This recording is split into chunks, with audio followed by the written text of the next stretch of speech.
Shalom. Wah, luar biasa ya. Tadi pagi banyak, ini banyak juga ya. Kita masih ada 5 kali ibadah kenaikan. Ya, tiap 2 jam kita ada ibadah kenaikan. Puji Tuhan, tepuk tangan dulu untuk pelayan-pelayan kita. Ya, saudara-saudara, di kekristenan ada yang bicara, kalau bicara iman, bicara kepastian. Ya, kalau saudara bicara firman Tuhan, murni firman Tuhan, kita kekristenan bicara apa? Perbuatan. Jadi bukan hanya teori, tapi ada yang dilakukan. Nah, saya ingin biar saudara tahu makna dari kenaikan Yesus. Kita mulai dulu dengan Natal. Ya, Natal itu Yesus lahir, dimulailah kepastian ada penyelamatan. Jadi Yesus lahir dimulai untuk penyelamatan umat manusia. Saya doakan semua jemaat Betani Yestoya satu waktu bisa ke Israel ya. Nah, yang sudah bisa berangkat lagi. Nanti saudara di Bethlehem itu lokasi asli tempat Yesus lahir. Ya, dikasih tanda bintang Daud. Nanti saudara bisa foto di sana. Nah, saudara, Yusuf bukan papa biologis. Jadi Yesus karena pekerjaan Roh Kudus. Tapi Yusuf seorang yang taat, yang begitu setia dengan apa yang Tuhan rencanakan untuk keluarga. Saudara, dia harus ke Bethlehem susah-susah. Nanti tinggal lagi belum 2 tahun. Karena Herodes akan membunuh. Yusuf bersama Maria, Yesus dibawa naik kedelai. Naik apa? Oh iya, berarti belum ngantuk ya. Ya, itu ke kota Kairo di Mesir. Nanti saudara akan lihat sampai di sana. 3,5 tahun pulang pergi lewat padang gurun. Luar biasa Yusuf ini ya. Jadi Natal dimulai penyelamatan umat manusia. Tidak ada catatan yang banyak tentang Yesus. Sekali umur 12 Yesus dibawa ke Bait Allah. Sesudah itu sampai umur 30 tidak ada catatan. Ada banyak ya pakar-pakar teologi memperkirakan. Ada yang bilang Yesus ke India. Ada yang bilang oh Yesus ikut papanya membantu jadi tukang kayu. Makanya banyak perumpamaan-perumpamaan ilustrasi dari Yesus bicara tentang bisnis. Misalnya ya, kalau kamu mau bangun menara, jangan langsung bangun kata Yesus. Dihitung dulu. Kalau sekarang ada RAB, rencana anggaran belanja.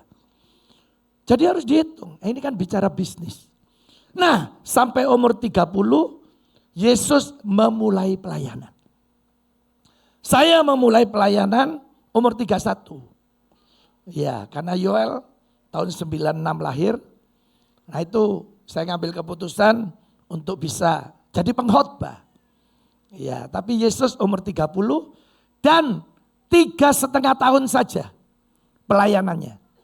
Jadi Yesus umur 33,5 tahun, Yesus meninggal.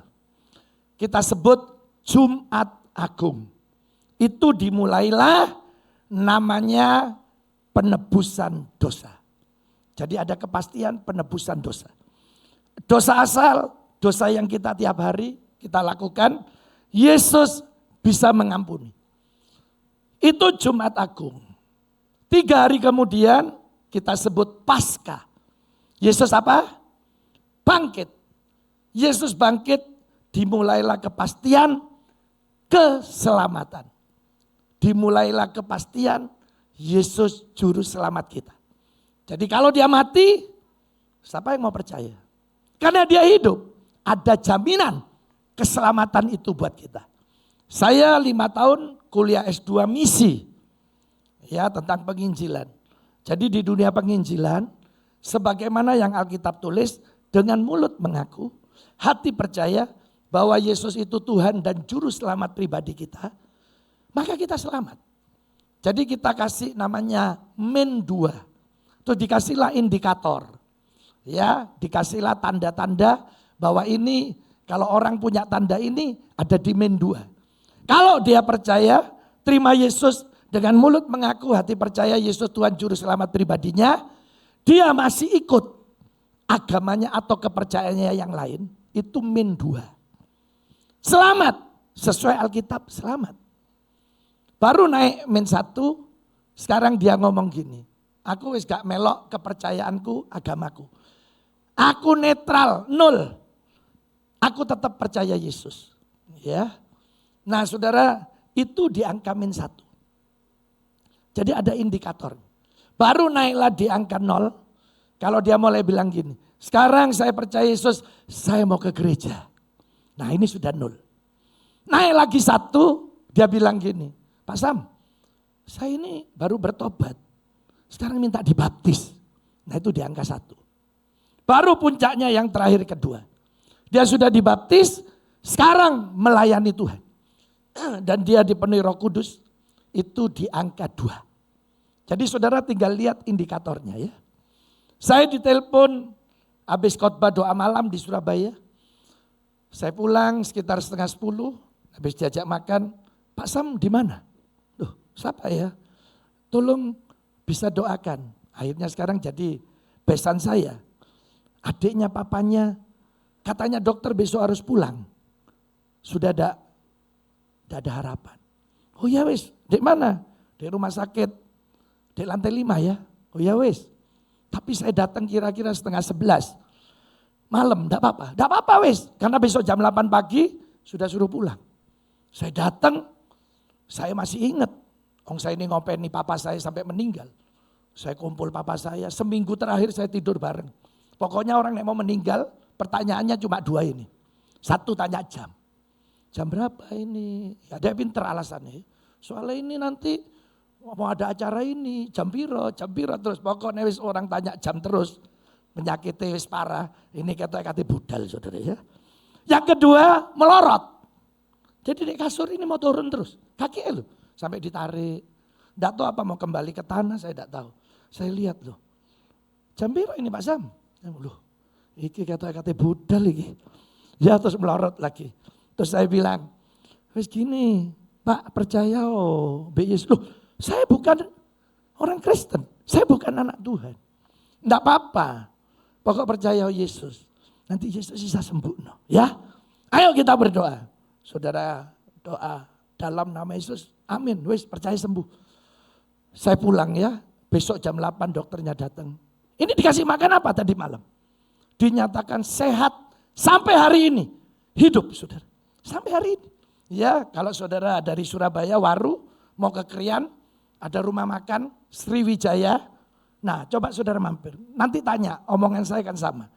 Tiap ketemu saya, Pak Sam, aku percaya Yesus. Tapi aku gak iso melok gereja. Ya, enggak apa-apa saya bilang. Wis percaya Yesus dulu, ya. Nah, ini saudara ya, ada kepastian di dalam Yesus. Itu Paskah. Kemudian 40 hari Yesus jalan di dunia ini. Dulu enggak ada medsos, enggak bisa Zoom. Jadi Yesus enggak bisa ditelepon, enggak bisa nelpon. Hanya bisa nemui 500 orang kurang lebih. Itu banyak. Sehari kurang lebih 10 orang Yesus temui. Saudara, hari ke-50. Hari ke-40, Yesus naik ke sorga. Nah, waktu Yesus naik ke sorga, dimulailah era namanya pekerjaan Roh Kudus. Ya, Tritunggal Roh Kudus, nanti puncaknya 8 Juni, itu hari ke-50, Pentakosta, Roh Kudus dicurahkan. Jadi mulai besok, saya adakan doa kepenuhan 10 hari. Jam 7 malam di sini ya. Nah itu puncaknya sampai sekarang. Inilah pekerjaan Roh Kudus, era Roh Kudus. Sampai nanti terakhir. Yesus datang kedua kali. Yesus mempelai pria, kita gerejanya mempelai wanita, kita dinikahkan. Secara rohani. Nah itu perjalanan rohani kita dari mulai Natal, ya kematian, Paskah, kenaikan, ya Pentakosta, Yesus datang kedua kali. Sederhana, Alkitab hanya bicara itu. Nah hari ini mari kita lihat lewat firman Tuhan. Apa maknanya Yesus naik ke sorga? Untuk apa dia naik ke sorga? Mari kita baca dulu ya. Yohanes 20 ayat 21 dan 22. Tolong Bapak Ibu Saudara yang baca ya. Sing buanter ya. Ayo 2, 3. Damai. Terus. Ya, ayat 22. Dan.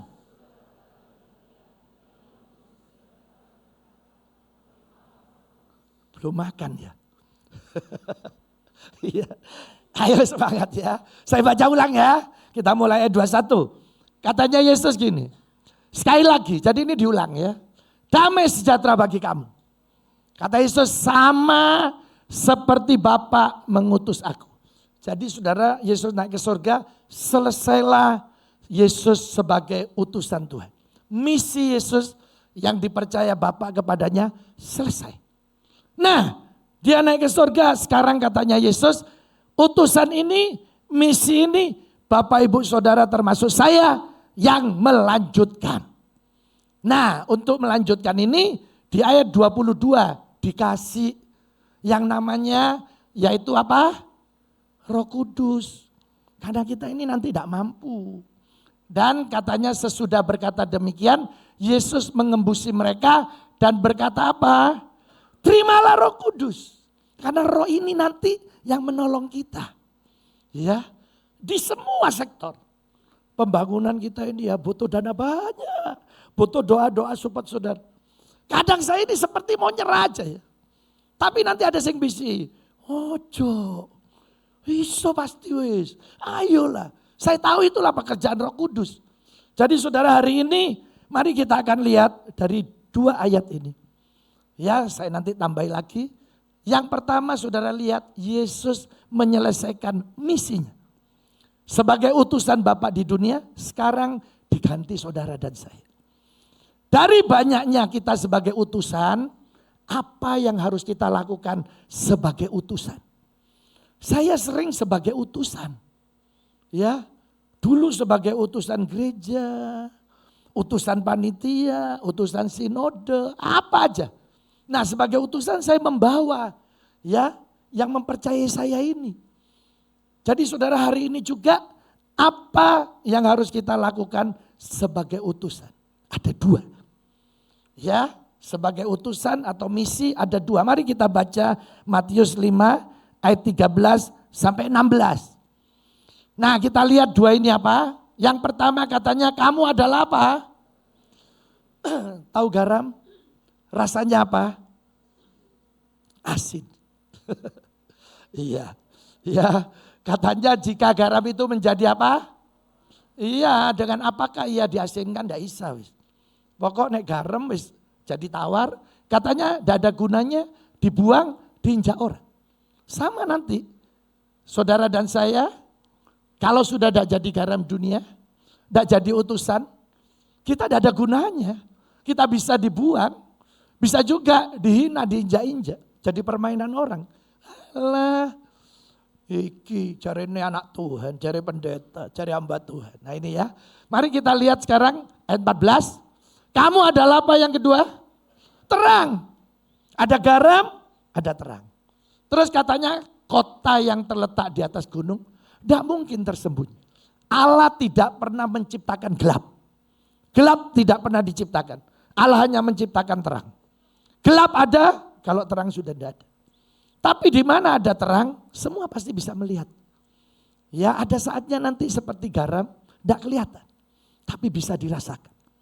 Ada saatnya memang harus tampil. Kita jadi terang. Mari kita lihat sekarang ayat yang ke-15. Lagi pula orang tidak menyalakan pelita atau lilin. Lalu meletakkannya di bawah ditutup. Ya panci misalnya. Tidak mungkin. Pasti katanya ditaruh di atas alas. Ya kaki Dian. Sehingga menerangi semua orang di dalam rumah itu. Ayat terakhir 16 kita baca bareng. 2, 3. Demikianlah. Supaya mereka apa? Dan iya, jadi ada perbuatan. Sebagai utusan misi kita harus melakukan. Apa itu? Jadi garam, jadi terang. Nah saya berdoa pagi ini termasuk untuk saya, saudara semua kita bisa jadi garam dan jadi terang. Yang pertama garam. Garam tidak kelihatan. Ada saatnya saudara memang tidak kelihatan. Tapi bisa dirasakan. Saya senang karena gereja kita tiap Rabu ada berbagi kasih. Ya, saya percaya Tuhan pasti disenangkan ya. Banyak sumbangan. Sampai hari ini saya tidak tahu orangnya. Saya tanya ini siapa? Aduh ya apa ya Pak? Itu loh Pak. Ya saya kan tidak pernah ketemu orangnya mungkin saya tidak tahu. Itu terus ngasih ya. Jadi tidak tampil. Tapi jadi garam. Bisa dirasakan. Nah saudara juga nanti di keluarga ya. Mungkin saudara tidak tampil. Saya ketemu teman saya sampai hari ini tidak nikah. Apa lu gak kawin? Iya Pak Sam. Lah ya apa adikku papat. Papa wis meninggal. Ya aku sing nguripi. Ya aku sing nyekolakno. Ya aku sing ngawin. Sampai dia tidak menikah. Ya dia korbankan. Wah ini saya bilang ini jadi garam. Tidak ada orang tahu. Kalau tidak tanya tidak tahu. Yang tahunya lu tidak kawin. Tapi setelah dia cerita, walah. Oh sakno ya. Oh, ada loh yang seperti ini ya. Gitu kadang adik-adiknya saya lupa loh sama dia. Tapi di sini enggak ya. Enggak tahu, enggak ngaku soalnya ya. Iya ya. Ada yang memang jadi garam. Enggak kelihatan. Ya. Tapi bisa dirasakan. Saudara kita ini dapat kursi.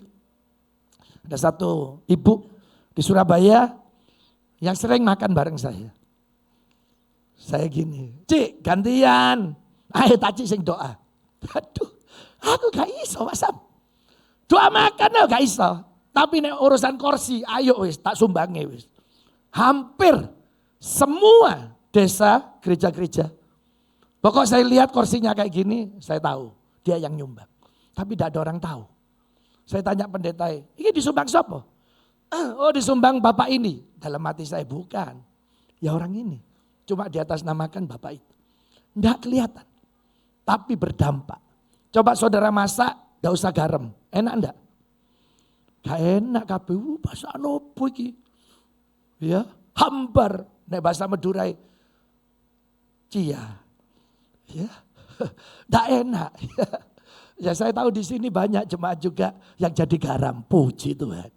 Ya, 30 tahun lalu saya itu dikirimi dulu SMS.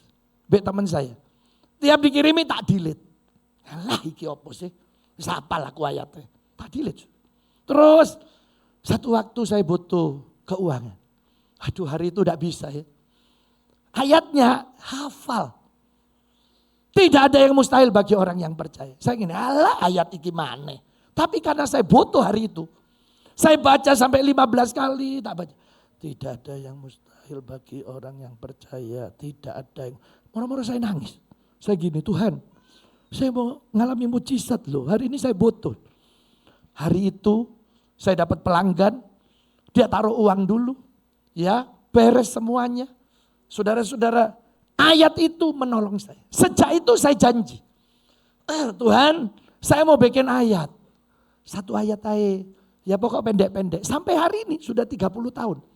Saya tahu ya, ada saudara yang terima mungkin langsung delete. Tidak apa-apa. Pokoknya saya ngirim.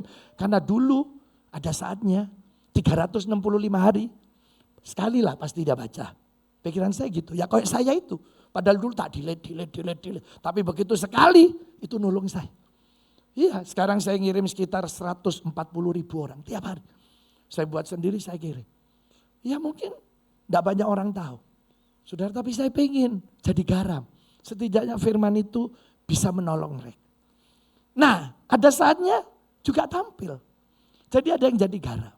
Ya, tadi pagi ada bendahara kita datang, Bu Eni. Ya saya senang sekali karena Bu Eni di bendahara banyak jemaat tidak tahu. Sing mana? Nah saudara, karena dia anaknya cuma satu laki.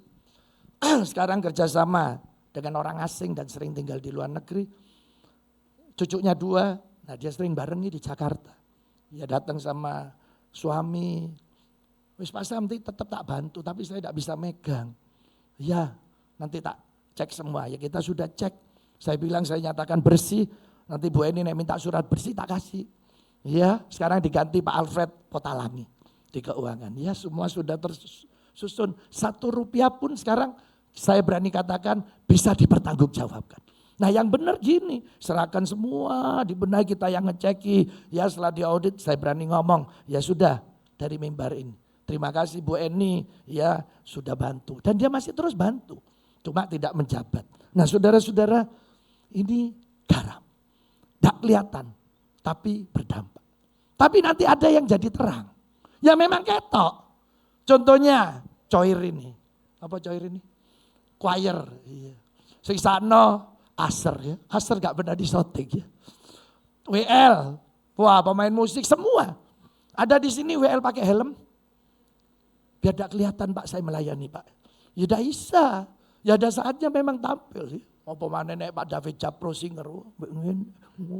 Waduh saudara ya. Ya pasti syuting ya. Ya sudah. Ya memang harus tampil. Ada lagi ya. Penyanyi mau saksi. Saya mau bersaksi saudara. Jangan didengar suara saya. Jangan dilihat saya.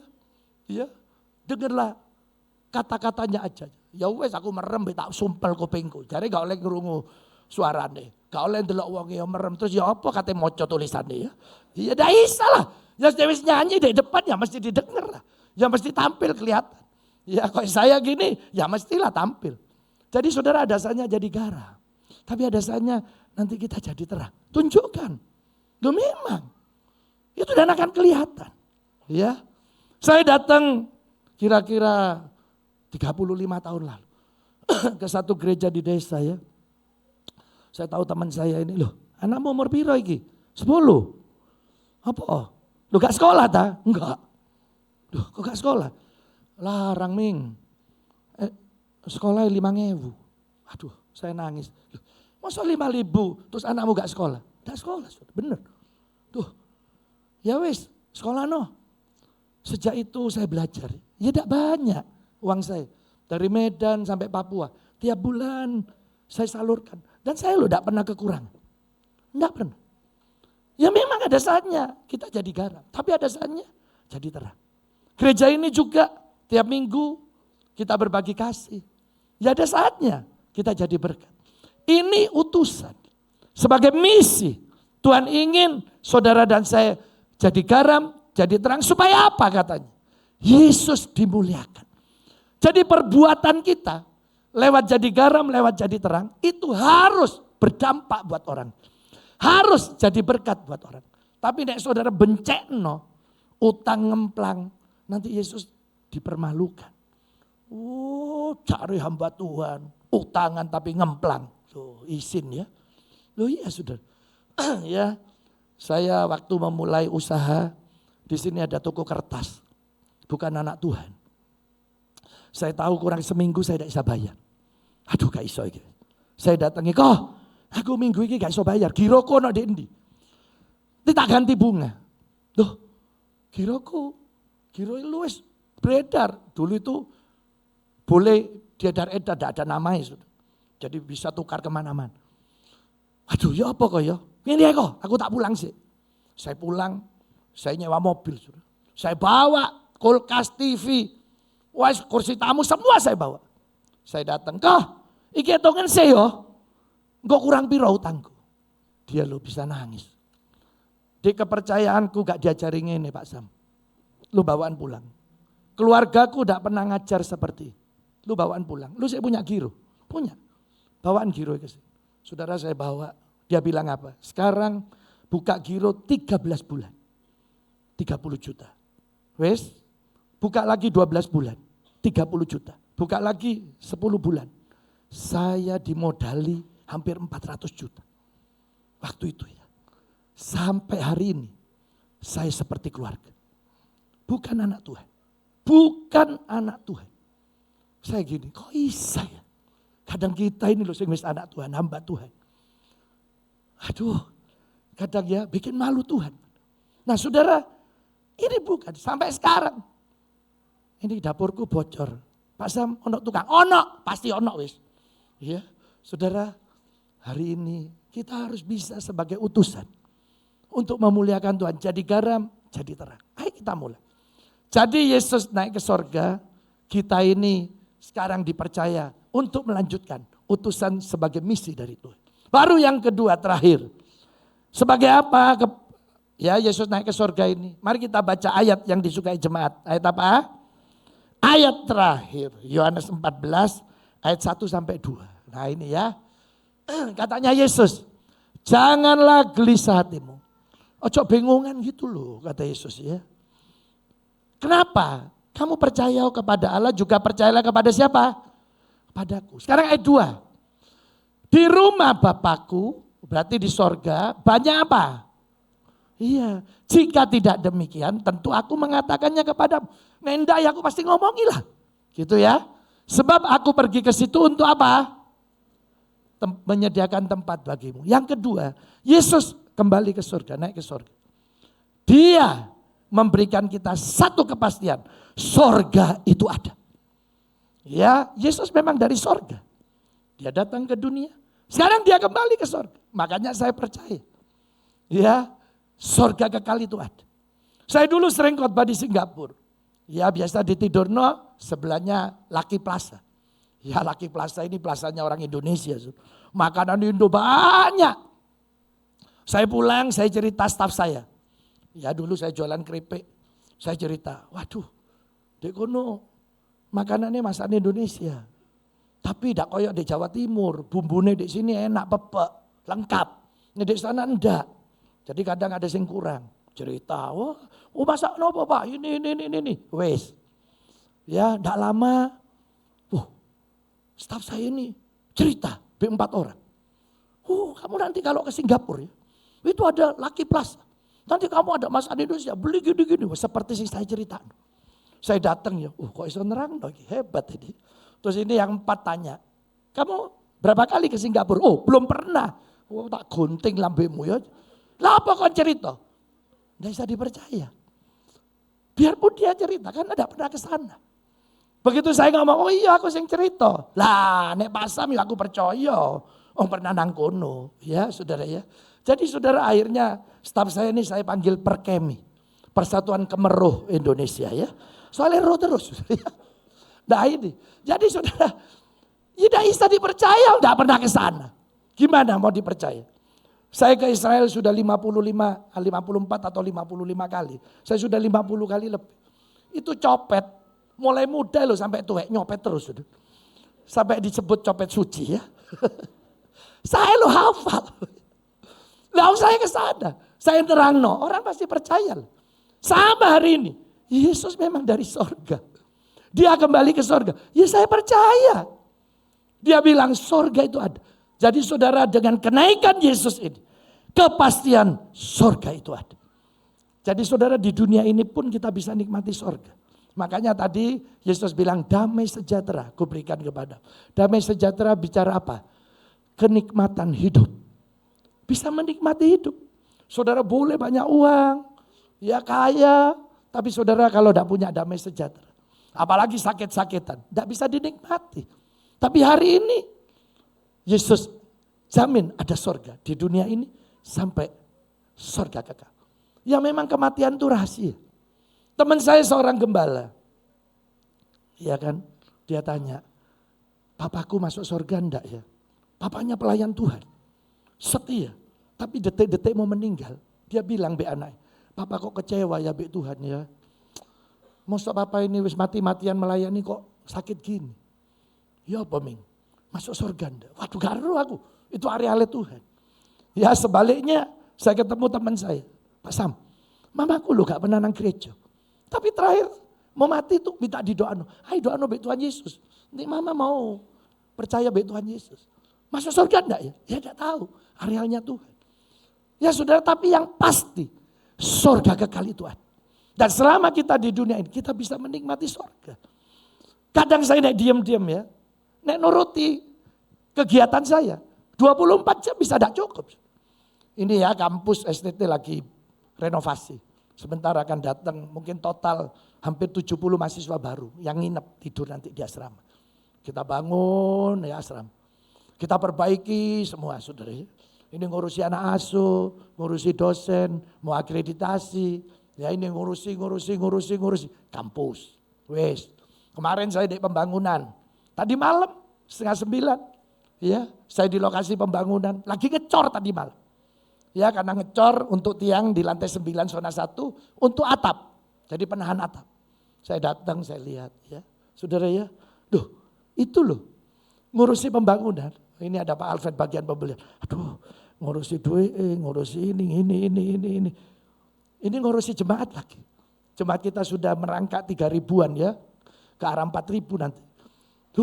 Diurusi lagi. So pecah kepala saya. Ya, tapi saudara, enggak. Saya bisa menikmati. Jadi surga itu ada. Jadi makanya sekarang saudara dan saya pegang 2 hal ini. Ya, yang pertama, nah ini saya bawa tulisannya. Mari kita baca, kita sebagai apa?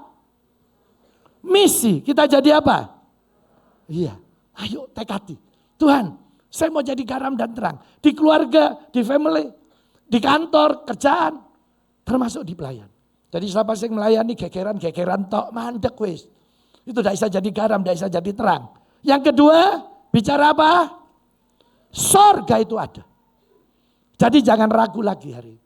Pastikan sorga kekal itu ada. Dan di dunia ini kita juga bisa menikmati. Wah, luar biasa ya. Makanya hari ini saudara kita punya kepastian. Dengan Yesus naik ke sorga. Roh Kudus akan bekerja di era kita sekarang. Ya, besok malam saya tunggu saudara datang jam 7 malam. Besok saya melayani, saya berdoa supaya semua saudara bisa dipenuhi oleh Roh Kudus. Saya bisa bedakan dulu sebelum penuh Roh Kudus sama setelah. Karena dia roh penolong, jadi dia nolong saya terus. Kadang bisi koyok ada yang ngasih pengertian. Saya ngomong-ngomong konseling, aduh kok saya angel ini. Nanti koyok ada yang ngomong, oh iya saya tahu ini Roh Kudus. Iya, jadi saudara banyak sekali yang Roh Kudus kerjakan buat kita. Banyak perkara-perkara ajaib yang Roh Kudus akan kerjakan buat saudara dan saya. Nah, pagi hari ini biarlah lewat kenaikan Yesus, makna Yesus naik ke surga. Sekarang saudara dan saya sebagai apa yang pertama tadi? Utusan. Kita harus jadi garam dan terang.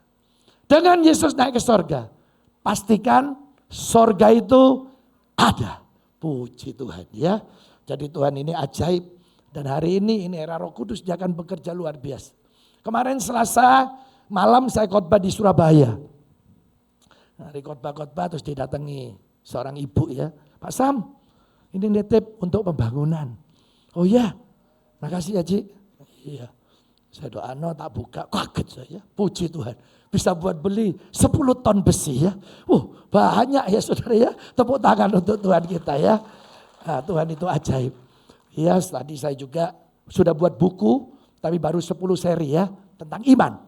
Nah itu saya jual di sana, per 5 buku 50.000. Nah saudara bisa baca tentang iman, hasilnya semua masuk untuk membangun. Ya pokoknya kita semua hari ini berdoa supaya Tuhan terus lakukan banyak keajaiban untuk pembangunan kita. Mari kita bangkit berdiri, ya tepuk tangan untuk Tuhan kita. Mari saudara kita tekati.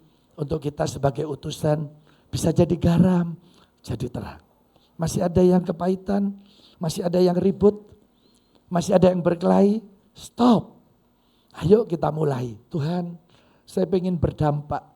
Saya pengen jadi garam, memang tidak kelihatan. Tapi keluarga saya bisa merasakan apa yang saya kerjakan. Ada saatnya saudara jadi terang. Memang orang melihat. Oh luar biasa orang ini. Nanti Yesus yang akan dimuliakan. Ya, sorga kekal ada. Jangan ragu lagi perjalanan rohani kita. Mari kita nyanyikan lagu ya. Ku mau selalu bersyukur. Kita nyanyikan refnya saja dulu. Saudara, Tuhan ingin nanti kita berharga di matanya. Luar biasa. Ku mau selalu bersyukur kepadamu Tuhan. Anugerah-Mu mempesonaku. Selalu dan selalu Kau angkat hatiku. Kau membuatku berharga di mata-Mu. Ku mau selalu bersyukur kepadamu Tuhan. Anugerah-Mu mempesonaku.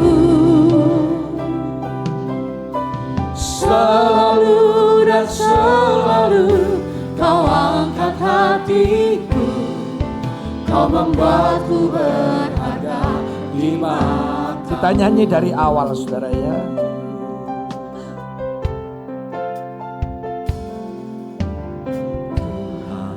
Kau sungguh besar, karya-Mu sungguh ajaib. Tiada hentinya ku mengagumi, sungguh Kau ajaib. Mari kita angkat tangan kita. Mau selalu bersyukur kepadamu Tuhan, anugerah-Mu mempesonaku.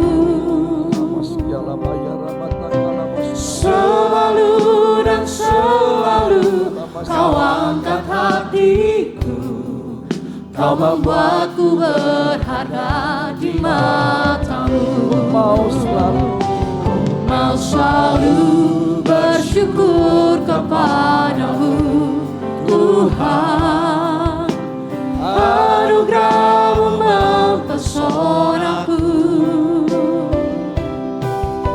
Selalu dan selalu Kau angkat hatiku, Kau membuatku berharga di mata-Mu. Ku mau selalu bersyukur kepadamu Tuhan, anugerah-Mu mempesonaku. Selalu dan selalu Kau angkat hatiku, Kau membuatku berharga di mata-Mu. biar musik dengan lembut mengalunkan lagu ini. Saudara, buatlah komitmen, buatlah janji dengan diri kita, dan juga berjanjilah kepada Tuhan. Tuhan, pakai saya sebagai utusan untuk menjadi garam dan terang, jadi teladan hidup, jadi berkat buat orang lain. Sesuai firman Tuhan, siapa yang bisa jadi berkat, dia pasti akan diberkati oleh Tuhan. Saudara, jangan pernah gelisah lagi, jangan pernah ragu lagi mengiring Yesus. Kepastian surga itu ada. Pasti, sebagaimana firman Tuhan, surga kekal itu pasti ada. Jangan ragu lagi. Sekarang saya berdoa buat saudara. Tuhan Yesus, hamba-Mu berdoa buat semua jemaat yang hadir di gereja ini, yang ikut online. Kami semua sebagai utusan Tuhan, biarlah Tuhan, kami sebagai garam dan terang, perbuatan kami selalu memuliakan Tuhan. Apa yang kami lakukan itu menyenangkan hati Tuhan. Dan hamba-Mu berdoa Tuhan, sekarang kami punya kepastian surga kekal itu ada. Terima kasih Tuhan, kami terima berkat ini dalam nama Tuhan Yesus. Mari yang percaya katakan amin.